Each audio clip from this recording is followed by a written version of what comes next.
The Fat Controller sat in his office listening to the noise outside. The passengers were angry. The station master came in.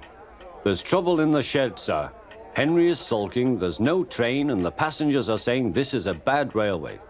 "Indeed," said the Fat Controller, "we cannot allow that." He found Gordon, James, and Henry looking very cross.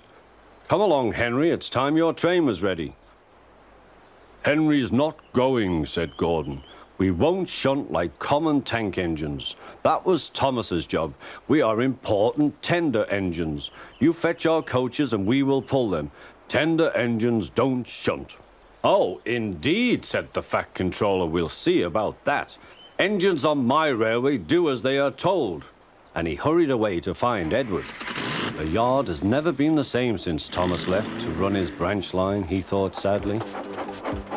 Edward was shunting. "Leave those trucks, please, Edward," said the Fat Controller. "I want you to push coaches for me in the yard."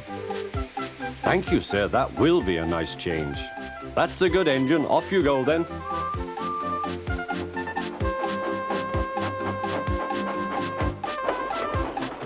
So Edward found coaches for the 3 engines, and that day the trains ran as usual.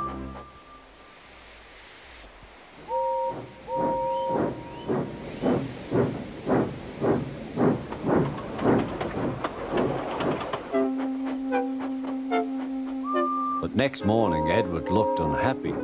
Gordon came clanking past, hissing rudely. "Bless me," said the Fat Controller, "what a noise." "They all hiss me, sir," answered Edward. "They say tender engines don't shunt, and last night they said I have black wheels. I haven't, have I, sir?" "No, Edward, you have nice blue ones, and I'm proud of you. Tender engines do shunt, but all the same, we do need another tank engine here." He went to a workshop, and they showed him all sorts of engines.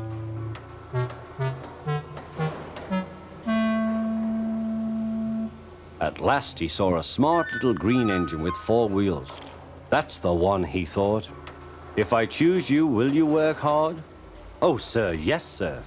"That's a good engine. I'll call you Percy." "Yes, sir, thank you, sir," said Percy, and the Fat Controller brought him back to the yard.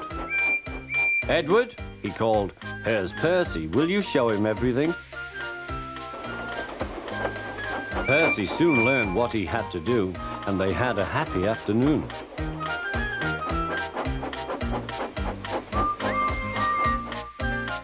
Then Henry came by, hissing as usual. "Shee!" went Percy. Henry jumped and ran back to the shed. "How beautifully you wheeshed him," laughed Edward. "I can't wheesh like that." "Oh," said Percy, "that's nothing. You should hear them in the workshop. You have to wheesh loudly to make yourself heard." Next morning, Thomas arrived.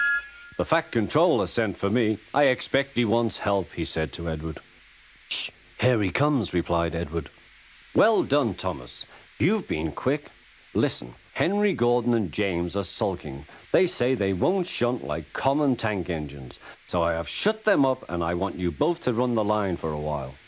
"Common tank engines, indeed," snorted Thomas. "We'll show them."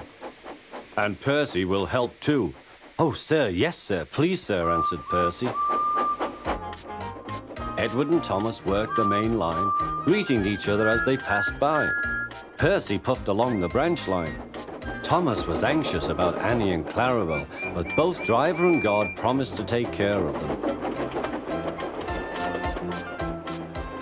There were fewer trains, but the passengers didn't mind. They knew the 3 other engines were having a lesson. Gordon, James, and Henry were cold, lonely, and miserable. They wished now they hadn't been so silly.